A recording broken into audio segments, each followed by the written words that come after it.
大家好，我是吴征，我来给大家讲讲不遵守飞行手册规则的重要性的这个反面例子。我是一个比大家早飞了15年的这样一个机长，你们都从航校毕业，应该知道学习开飞机是一个枯燥又很有挑战性的工作。我就不给大家讲这个条条框框了，给大家讲一个小故事、小例子。在好些年前吧，我大概比你们大一点点吧，也是刚飞没几年，在天上我们正进入巡航高度，现在就是比较安静的时间，旅客也都休息了。这时候乘务组的3号呢，就到机舱呢，驾驶舱给我送咖啡。当时也没什么事，我就留这个3号在驾驶舱里边聊了聊天儿。这很重要，这个就是说机组之间要搞好关系，这是对大家气氛融洽呀，这是很重要的一课，你们之后你慢慢能体会的。然后我就跟他讲什么来着，我也忘了，我就特别兴奋，讲着讲着我一拍大腿，我说哎呀这个什么什么的哈，我再一看我这手吧就拍错了，我就拍这3号大腿上了，就拍3号大腿上，3号也看着我，我也看着3号，然后3号就一抬眼就看着我，款款的就说：“吴机长，咱们那飞行手册上第4页第24条说的是什么？”我看他眼神不对，我说我是不是犯错误了？说什么来着？我就先把他请入，我说后面可能乘客要你提供服务了。等他一走，关上门，我赶紧打开飞行手册，我就看。我看第4页第24条是这么讲的，说这个乘务组的这些成员啊，一定要无条件的遵照机长的这个指示，明白吧？无条件的服从机长的处置跟判断。我这就后悔，我说我怎么不早看呢？原来3号是他话里有话呀，明白吗？我这是拿一个小笑话套这个啊，大家别当真。我就讲到这儿，然后下面咱们有请郑队长给大家讲一些正能量的东西。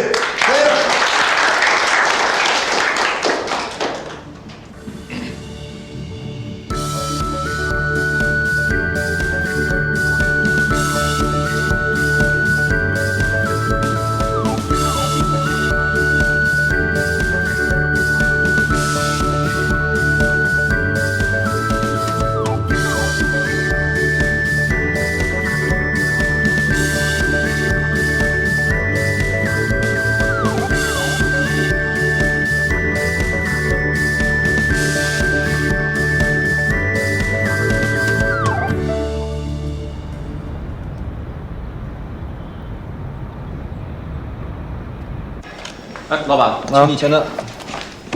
什么呀是？这是上次的这个物品。啊，对。老板，这是后续的费用，在这里面签字。多少？啊，写着呢哈。来，石老板看这个啊。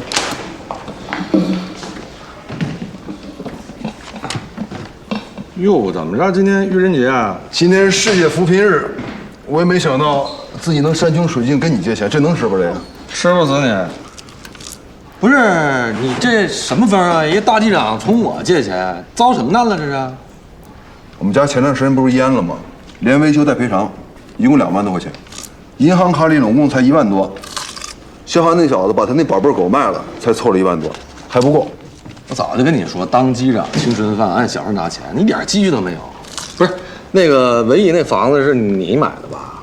你自己儿子不养活，房子隔那么远，你真大方你。有没有钱？你先给我。拿手机。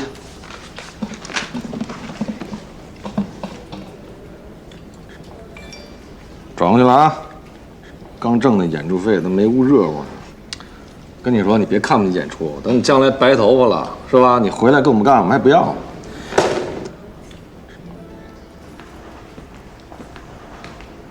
烫啊！那肖寒怎么样？回来了。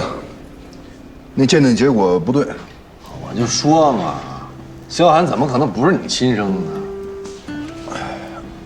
那鉴定结果啊，跟你小子有关系。你记不记得那会儿肖寒刚回来的时候，你去看我，在我面前抽烟，我还说呢，我刚戒烟别抽，但那烟头留下来了，分分钟傻了吧唧就拿你那烟头，还有肖寒的牙刷拿去鉴定了，这哪儿跟哪儿啊？整个一大乌龙啊！这是。这怎么了？怎么穿上破鞋呢？肖寒的狗咬的，真没想到这孩子为了把账怼上，真把狗卖了。怕你穷啊！你说，要不我借你点儿？还不给你那机会。那公司怎么样啊？什么时候恢复运行啊？这2天的事儿，明天开始，天天得去队里报道去。咱先给人好态度是吧？要我说呀，你别在一棵树上吊死。不都说吗？人能活，树能死吗？你另攀高枝吧。你不有个那师哥叫什么东吗？你去他那看看吧。我才不当那破鞋呢，我这叫蛰伏期，过2天就开始展翅翱翔，很快。还过2天呢，再晒就成老萝卜了。你说啊，兄弟打毕业的时候，就在这家公司干，都飞了10多年了。原来琢磨着，可能干一辈子。嗨，谁想到现在是这么个结果？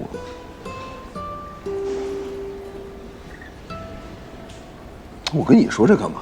这是你跟我说这干嘛呀？走了，赶紧走，赶紧走。肖涵他们学校什么位置啊？干嘛？哎，我说钱真够了，你别打肖安主意啊，想把钱给他，要想加钱啊，打我主意。我打他老师主意行吗？哪老师？就去你们家那老师。那女的啊，那女的特丧，我跟你说。而且我告诉你了，那女的已经有一个特不着调男朋友了。他再丧，他也得给我修车费啊。网上地址你自己查去。不是你这是对债主的态度吗？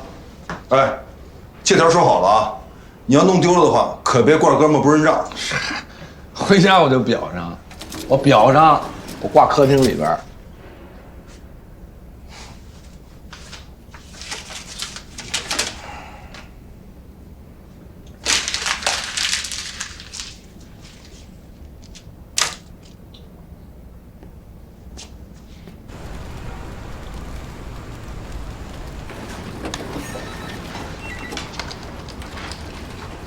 叶律师，这能到了。嗯，好，我马上过去。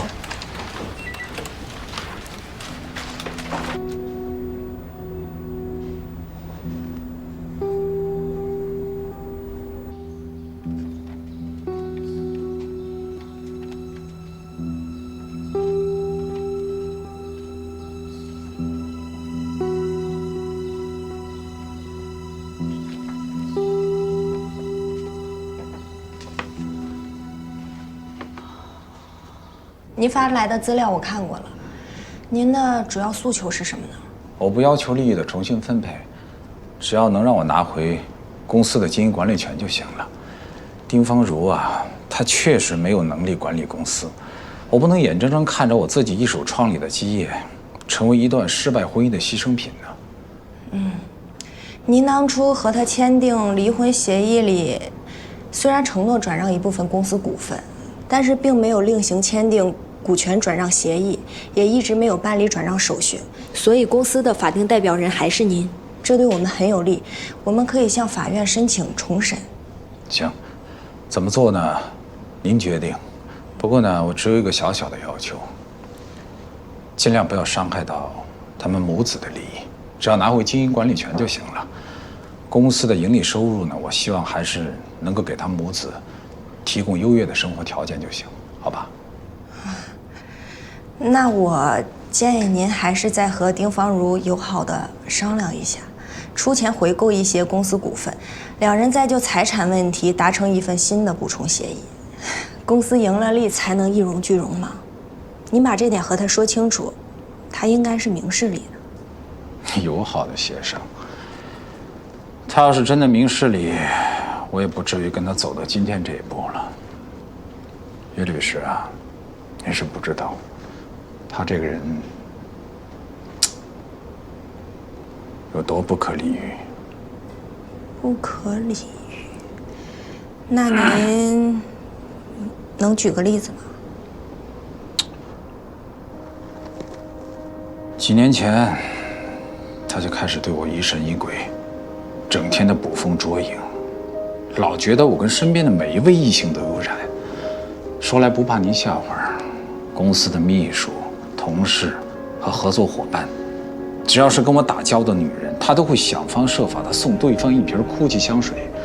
这样一来，只要我跟谁接触，晚上一回家，他就能闻得出来。搞到后来公司的女员工都不敢跟我说话了，更别说跟我一块儿工作了。现在整个公司上下都知道我有一位善嫉妒的老婆，合作伙伴更拿这事儿来开我的玩笑。你说我一个堂堂的企业领导，竟然成了业内的笑柄，这是多可笑的一件事情。他这么偏执又多疑，应该是有心理疾病，你应该去带他看心理医生。起初啊，我只是觉得他可能太在意我们这段婚姻了，所以在语言上有一些偏激的地方，我觉得这也能够理解，毕竟是夫妻嘛。但是后来我才发现，根本就不是那么回事。他变得越来越歇斯底里的，毫无理由、毫无根据的对我各种的猜忌，他都快把我给逼疯了。我后来实在是没有办法，我只有躲到外头去。10天半个月不回一次家，这样时间久了，夫妻感情自然也就淡了，最后才不得不走到离婚这一步。但是他有这么严重的心理问题，您当初离婚时为什么不告诉我呢？刚开始你争夺儿子的抚养权，我以为您只是为了钱，看来我误会您了。没事，毕竟夫妻那么多年，我对于这段失败的婚姻也负有不可推卸的责任。况且他以后还要生活，儿子还跟着他，才能得到更多的照顾。但是，这个公司现在呀，的确被他搞得乌烟瘴气的，这已经不是简单经营权的问题了，这关乎到公司上下几百号员工饭碗的问题。我也是迫不得已才这么做。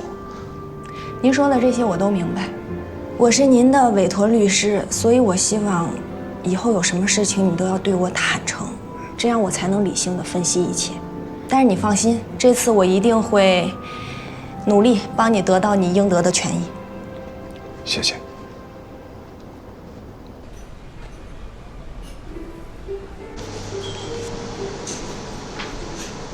忙啥呢？哟，这是要跳槽啊？不是说挺享受这3个月假期的吗？哎，天天在天上飞，这耳压都不舒服。怕你这耳压舒服了，又该闹心了。你说什么？我说，新到的豆子手感不太好，总得给你磨一杯，你尝尝啊。哎，放着，我来。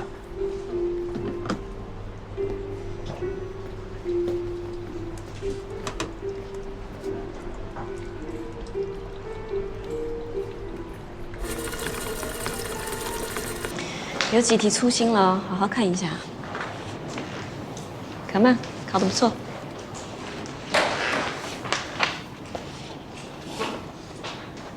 挺好的。周周考试的时候走神啦，啊？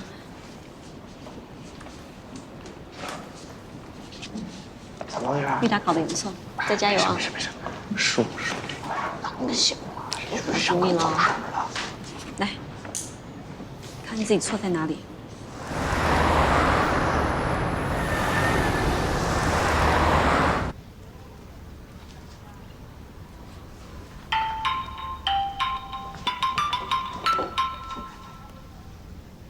喂，哎，师哥，小铮铮啊，你什么情况啊？给你这邮件你收到没有啊？连个回信都没有。我跟你讲，这次我们招聘机长，这个不是人人都知道的。我是偷偷的把这消息透露给你的，你是第一个知道的，这外头还没发布呢。我看了，你们奥达航空这职位出来，肯定门槛都被踏破了。你知道那就好，我告诉你啊，肥水不流外人田，你赶紧给我过来，你让我蹂躏你。我知道，但师哥，我在这儿工作挺好的，暂时还没打算换工作。你好什么好啊？啊？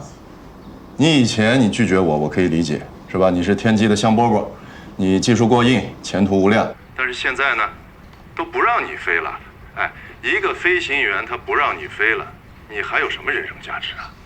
你听我的话，你赶紧过来，我们这边无论无论从薪资条件还是前途发展，一定比你们天机要强。你相信我没错的。喂，说话呀，哑巴啦？我怎么觉得我皇帝不急急太监啊？小铮铮，我是你师哥，不是你爸，我干嘛为你那么操心啊？啊？行，我现在呢，我逼你，你再好好想想。但是我提醒你啊，那么好的机会，不是人人都有的，你一定要把握住，听见没？我知道，谢谢师哥。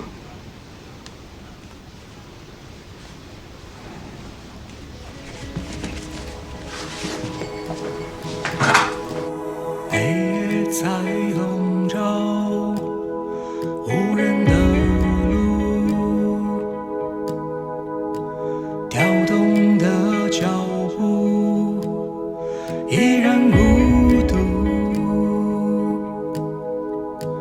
当风吹动着，带走每一个过客，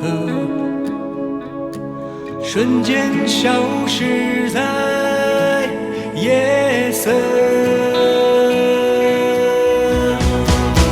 我会向前跑，朝着光的方向跑，抛开所有的喧嚣。我会向前跑，越过流言和嘲笑。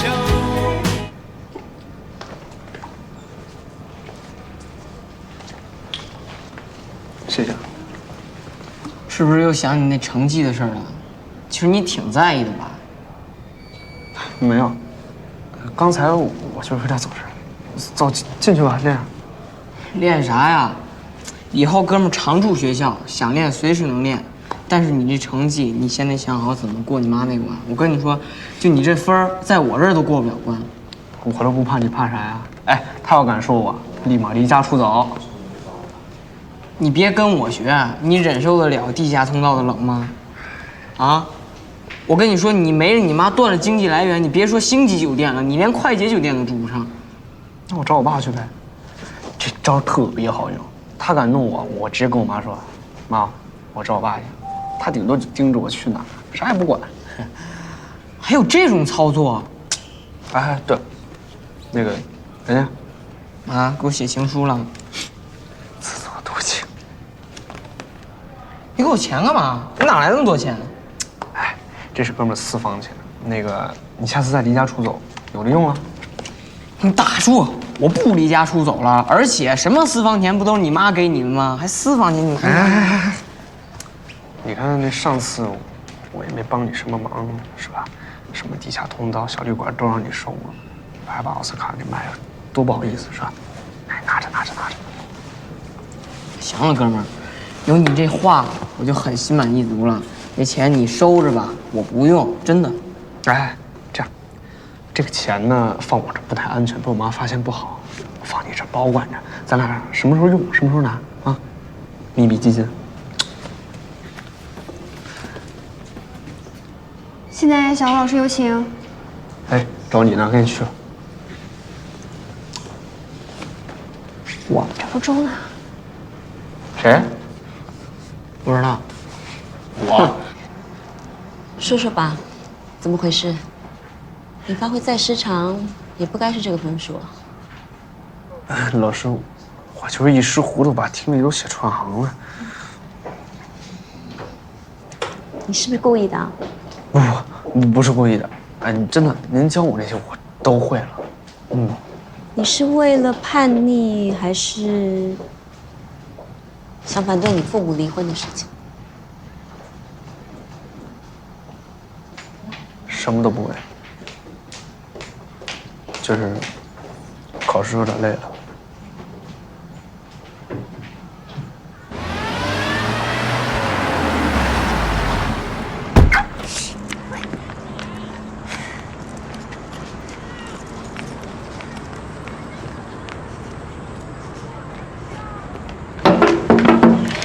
快，周周妈妈登记一下。好，我登记一下，拿好。好，谢谢。我希望我教给你的知识，你能以最合理的状态呈现给我，可以吗？好，我知道了。回去吧。再见。妈，你怎么来了？叶东啊，你去车里等我啊，先去车里，我跟林老师有几句话要说。啊，去啊。哦，去吧。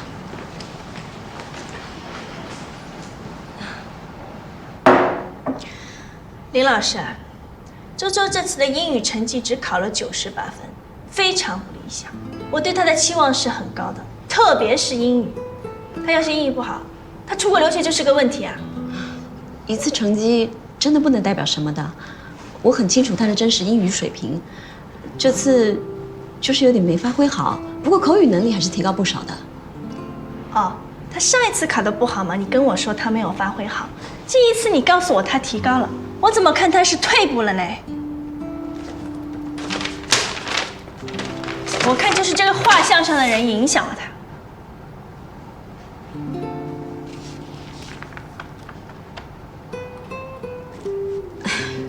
这画像画的是谁，我还真不清楚。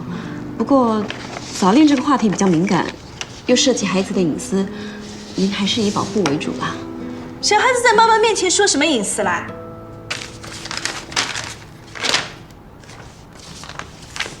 我看就是这个画像上的人影响了周周的学习。那个李小老师在这儿啊？哎，在。哎，你来啦！你知道我来？对，周周妈，我可能有点事需要处理一下，要不我们改天再谈吧。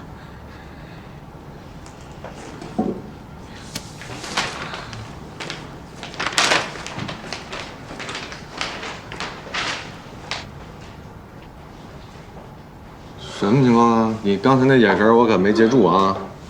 没关系，重点是你救了我一命。哎，你来学校干嘛？找萧寒？找什么萧寒呢？找你。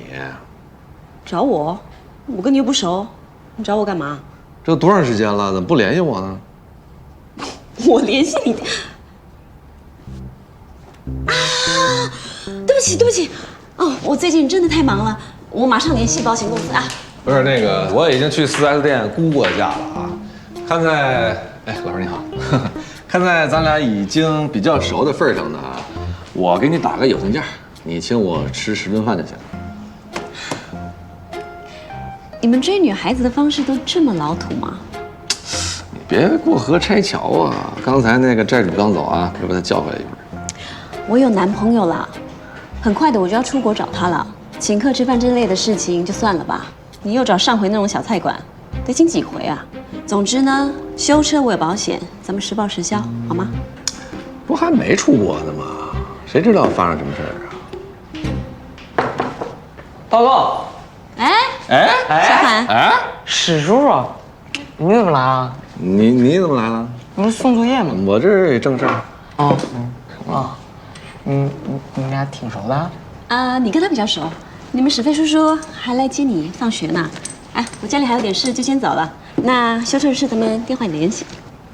哦。把人车撞烂了吧？嗯，撞什么车？不是找你修车吗？去！你怎么了？表现好不好？还行，先走吧。哎，行啊，师叔，现在是不是对我们小欧老师有点意思？你也行啊，眼力不错呀，成熟了。不过我听说她有男朋友，好在远水解不了近渴，我还有机会。你努力吧，反正这个学期过了之后，我们小欧老师就要去澳洲了。还有1个多月呢嘛，哼，鹿死谁手还不一定。不过我觉得他跟你不合适。什么意思啊？真的，你看啊，他现在看着温柔、善良、可爱、动人、天真无邪，但你不能被他的外表所欺骗了。这个人心里十分的凝固，十分的拧，你知道吗？现在只有一个人能制住他。这个人非常的无理搅3分，就是老吴。不是，说我呢，扯你爸干什么呀？你不知道我没看我那暴脾气，我这无理搅8分我。哎，你最近怎么样呢？不错，最近状态很好啊。英语期中考试时候重回第1。那咱得庆祝一下啊！赶紧庆祝，那就给你煮碗方便面呗。反正家里最近财务是有点紧。财务紧也不能苦孩子，回头我得跟老吴说一声。真的，以后你呀走投无路，你别回家，不行你就来找我。要不这样，干脆我收你当干儿子吧。哎，不好，那老吴能同意吗？老吴跟我谁跟谁呀？就这么定了。那咱择日不如撞日，今儿个咱爷仨好好庆祝一下，走吧，儿子。行。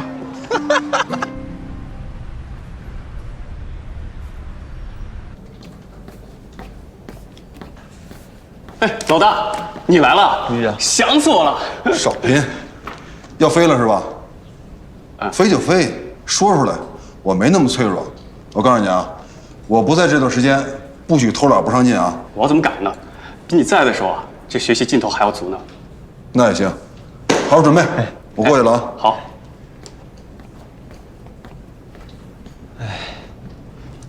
你们机长可真可怜啊！看来他还不知道他的航班线都被朱机长抢走了吧？现在看来只能听临时调度了吧？要不是我们老大停飞，他哪有资格？你跟你们老大那么熟，这么大事你没跟他说呀？我哪敢告诉他？以我们老大的脾气，要是知道自己的航班线被别人无缘无故抢走了，那得多难受啊！我可不想用我的嘴告诉他，看他难受，还得装坚强。得了，还是担心你自己吧。听说这个朱机长可不好对付，原来当副机长的时候就对手下要求特别严格，现在升了正机长，指不定做成什么样呢。对呀，那现在怎么办啊？哎，我特别怀念跟我们老大在一起的时候，虽然他脾气直了点吧，可那是真性情，那技术又好，对我们呀就像亲兄弟一样。实在不行你就请调呗，无非就是不稳定点，累点，钱少点嘛。那你调一个试试。总之，如果跟这个朱机长打呀，一定要打起12分的小心。来，给。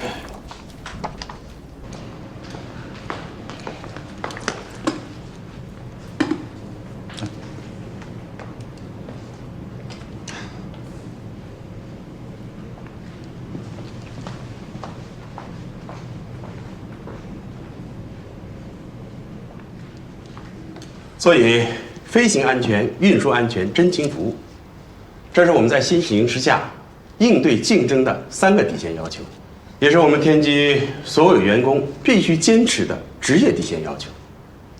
好，下面我来宣布公司重要督飞航线机长的任命安排。吴征同志在以往的飞行过程当中呢，有过违反公司飞行纪律的行径，经集团公司领导集体研究决定。认为目前情况下，吴征同志已经不适合再继续担任机长职务，任命朱机长接替吴征同志以往的飞行航线。希望朱机长上任以后，能够起到一个模范带头作用啊！今天的会就到这儿，看在座的还有什么其他事儿没有？知道我有个异议，有什么事你说，大家一起来研究嘛。咱们公司今年年底呢，复飞上海到阿姆斯特丹的海外航线是件大事儿。但这条航线的飞行环境比较复杂，气候状况多变，我觉得是不是应该让吴征机长来飞？毕竟3年前这条航线的首航是吴机长飞的，很成功。吴征同志以往的工作呢，我是了解的，飞行技术事故几乎为零。他所带领的团队对他的领导能力呢，也是有高度的评价。停飞这段时间的表现呢，我也是看在眼里。听说还帮你做了很多培训新机长啊、编写教材等工作。对。好，但是我们公司不能靠一个人撑着，我们要尽快发展，要培养更多的新的有担当的机长，这点是我们今后工作的重中之重。知道您说的完全正确，我特别同意。但是首航的责任重大，吴征飞过，我就是觉得他是最合适的人选。我们国家航空事业这几年的迅猛发展，我们公司的业务呢也是直线上升。未来呢，我们会开发出更多的航线、更多的班次，但是我们针对未来机遇、对新机长的储备是远远不够的。所以，这次海外航线的飞行任务还是交给朱机长吧。我相信他一定能完成任务。况且，我认为既要培养新人，就要给他们更多的机会嘛。感谢领导对我的信任，我一定会圆满地完成这次飞行任务。那知道，吴征最近一直在认真地做工作检讨，而你也说了，他的酒火表现大家都有目共睹。他一早呢也跟我提出了付费申请。您看呢，现在公司飞行任务这么重，让这么一个有经验的、正值壮年的老飞赋闲，是不是有点浪费资源？老飞更应该给新同志起到一个模范带头作用。吴征同志的飞行经验、领导才能，这是有目共睹，无可厚非。但是在遵守纪律上面还有待加强，因为统一的飞行纪律、飞行信仰是塑造公司形象的重要条件。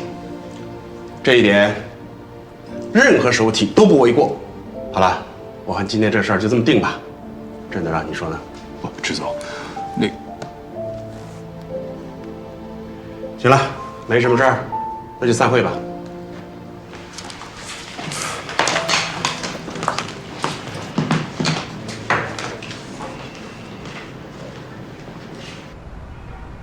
哎，委员，资料我看到了，那个王珊这资料你搞错没有啊？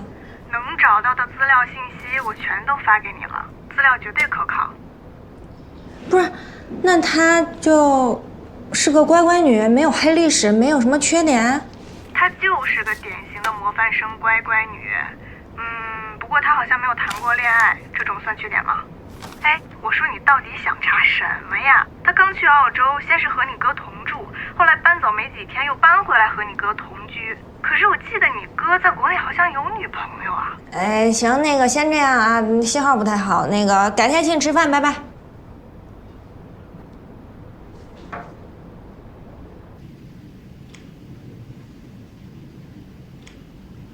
不知道你一直还替我扛着这么大一雷呢，你说都快炸着自个儿了，你还不扔下来？何止是快炸着了，已经被炸着了。你这份情我记着，但是别扛着，咱俩情况不一样，我不想连累你。怎么的？听你的意思，要准备跑啊？怎么会呢？只要飞机上有乘客，对我来说都是一样的，我都会打起12万分的精神去对待。这个对，要的就是这股劲儿。明天接着来队里报道，你的事儿，我还是要帮你争取。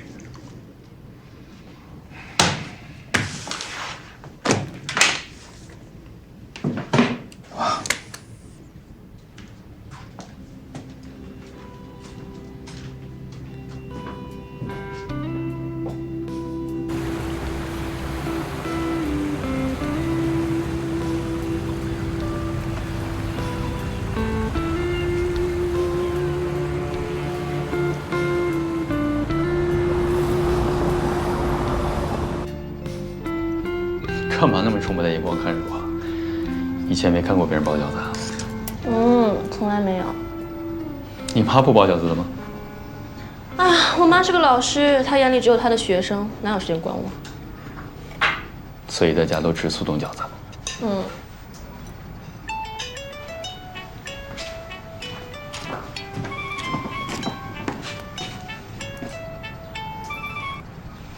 喂，你好。喂，我是叶欣的妹妹。你是叶子吧？我听你哥哥说起过你。既然听说过我，那你肯定知道我的脾气吧？林晓好心帮你，你为什么恩将仇报抢她男朋友？你这么不知廉耻，你妈知道吗？不好意思，我希望你有事说事儿，不要把家长牵扯进来。哟，你还知道你有家长呢？你妈和小欧是同事吧？你以后怎么面对你妈？是我对不起小欧姐，可这好像不关我妈的事儿吧？你对不起所有人，就是舍不得对不起你自己。叶子，我不奢求你支持我，但我希望你理解，我是真的很喜欢你哥。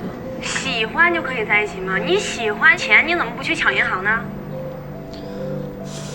我知道你是律师，我说不过你，可是你哥和林小欧也没有结婚，更何况他们都没有感情了，为什么我们就不能在一起呢？你这叫什么？你这叫苟且！哎，我看你这个学习成绩挺优秀的，这长得也挺好看的，没想到你在做人这一科啊，根本不及格。不好意思，我最后一次的告诉你，我希望你注意你自己的措辞。现在已经不是父母包办婚姻的时代了，更何况你应该尊重你哥的选择。至于小薇姐那边，我自己会跟她解释的。我呸！我就没看过你这么不要脸，还这么理直气壮的人。打电话给我哥。你哥正在给我包饺子，他很忙的，没有空。如果你有什么事儿，你晚点给他打电话，好吗？哎，喂！气死我！谁呀？没事吧？没事儿，一个同学。前2天管我借书，然后说书弄丢了。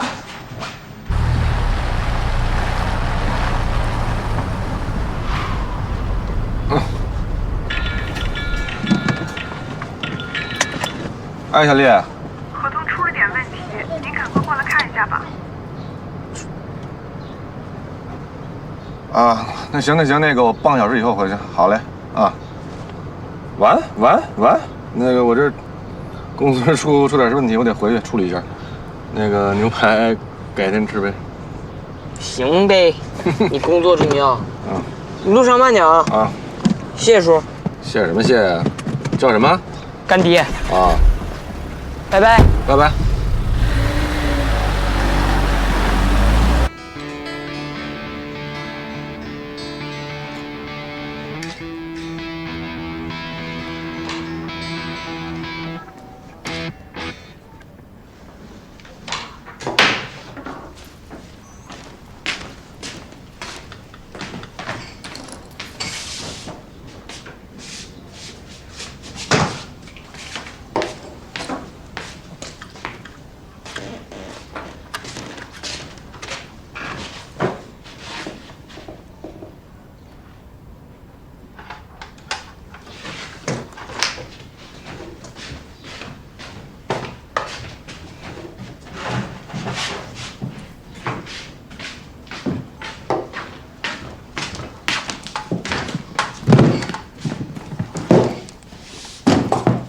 这是我给你买的 ME-087飞行模型，1:200比例，全金属机身，限量版的。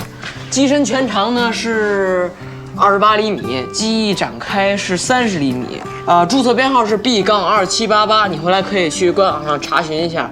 所有的机上可活动部分都能活动，什么机轮啊、机窗啊、机门啊都行。你自己回去在被窝里慢慢玩吧。说的好像你比我还懂飞机似的。其实也没必要买新的，我那粘吧也还能继续摆着。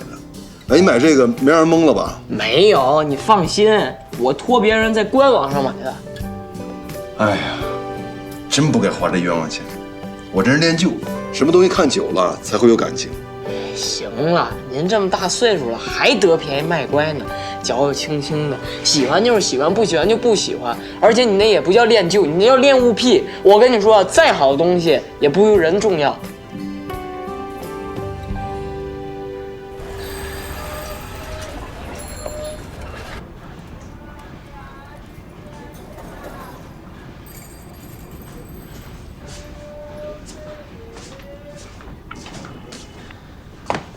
哎，东哥，那个简历给你发过去了，麻烦查收一下啊。太好了，我马上去收。我2年前就拉你过来，这回总算开窍了。怎么着，脑子让雷劈了？啊，希望为时不晚吧，剩下的事儿就麻烦你了。你跟我瞎客气什么呀？我马上把你的简历转给公司 ，HR 那边很快会联系你的。我们公司现在就缺你这种有经验的机长。行，简历出去了，我就静候佳音了。谢谢东哥。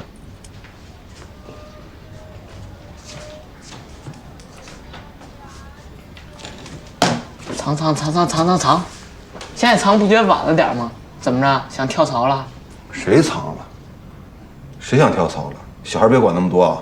现在不比从前了，养活一个人跟养活2个人，那是一个概念吗？跳槽？谁说跳槽？你不一直是成为你们公司的员工为感到骄傲吗？怎么现在就舍得了？我跟你说，你做这决定之前，你真得想清楚，别到时候回来后悔了，跟我搁这翻老账。我可不想你因为我做这种妥协。谁说我就非得是妥协了？你当我傻呢？我知道你舍不得这儿，你要真舍不得，我以后省吃俭用点。爷，这话不能讲啊，省吃俭用。你这个岁数，最不能的就是省吃俭用，长身体知道吗？而且我爱的是飞行，天空那么辽阔，我在哪个航空公司飞都一样，这叫潇洒，学着点。今儿旺财秋天给我打电话了，他说有人愿意高价收购奥斯卡，这人肯定是你吧？我这么做啊，跟你没关系，我是不想欠那狗啊一人情。你的好心我领了，但是我觉得奥斯卡跟他新主人在一块儿真挺好，挺幸福的。再说了，人家也是人，相处这么长时间，肯定也有感情了。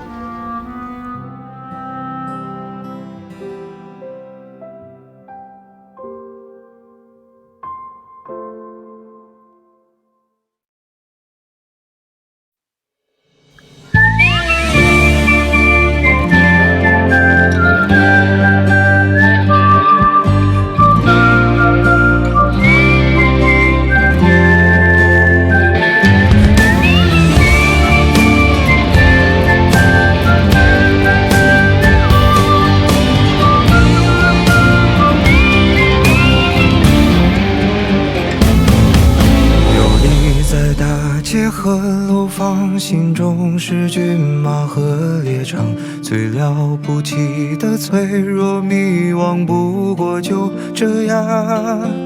天外有天有无常，山外有山有他乡，跌了撞了心还是回老地方。游离于城市的同样，错过了心爱的姑娘，宣告世界的那个理想已不知去向。为所欲为是轻狂，防不胜防是悲伤，后来才把成熟当偏方。当所有想的说的要的爱的都记在心脏，行李箱里装不下我想去的远方。这来的去的给的欠的算一种褒奖，风吹草低见惆怅，但至少还有光。把烦恼空了吞了忍了算了，不对别人讲，谁还没有辜负几段昂贵的时光。若男孩笑了哭了累了说要去流浪，留下大人的模样，看岁月剑拔弩张。总会有个人成